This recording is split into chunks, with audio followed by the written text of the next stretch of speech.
एक समय की बात है, एक घने जंगल में एक विशाल हाथी रहता था। वह बहुत शक्तिशाली और बलशाली था, लेकिन अपनी ताकत के कारण वह अक्सर छोटे जानवरों को तंग करता और उन्हें नुकसान पहुंचाता था। इसी जंगल में एक छोटी सी चिड़िया भी रहती थी, जो अपने परिवार के साथ खुशी खुशी रहती थी। एक दिन हाथी बहुत गुस्से में था और उसने पेड़ों को तोड़ते हुए अपनी ताकत का प्रदर्शन करना शुरू कर दिया। वह जहां से भी गुजरता वहां सब कुछ तहस नहस कर देता। इसी दौरान उसने चिड़िया के घोंसले को भी अपने विशाल पैरों से रौंद डाला।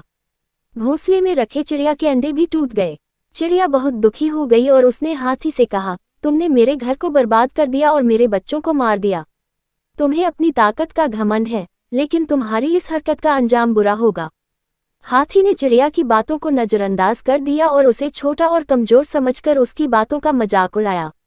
चिड़िया ने हाथी को सबक सिखाने का निश्चय किया और उसने जंगल के अन्य छोटे जानवरों से मदद मांगी। चिड़िया की योजना सुनकर सबने उसकी मदद करने का फैसला किया। सबसे पहले चिड़िया ने अपनी दोस्त मधुमक्खियों को बुलाया।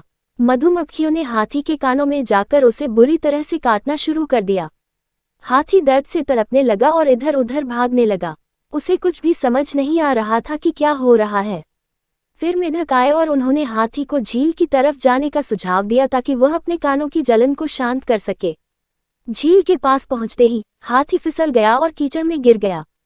उसकी हालत बहुत खराब हो गई और वह खुद को वहां से निकालने में असमर्थ हो गया। चिड़िया ने आकर कहा, तुम्हें अपनी ताकत का घमंड था और तुमने हमें कमजोर समझा। आज देखो, हमने मिलकर तुम्हें हरा दिया। हाथी को अपनी गलती का एहसास हुआ। उसने चिड़िया से माफी मांगी और वादा किया कि वह अब कभी भी किसी को तंग नहीं करेगा। हाथी की समझ में आ गया कि किसी की ताकत उसकी शारीरिक क्षमता में नहीं, बल्कि उसकी सोच और सहयोग में होती है। इस तरह चिड़िया ने अपनी बुद्धिमानी और दोस्तों के सहयोग से एक शक्तिशाली हाथी को सबक सिखाया।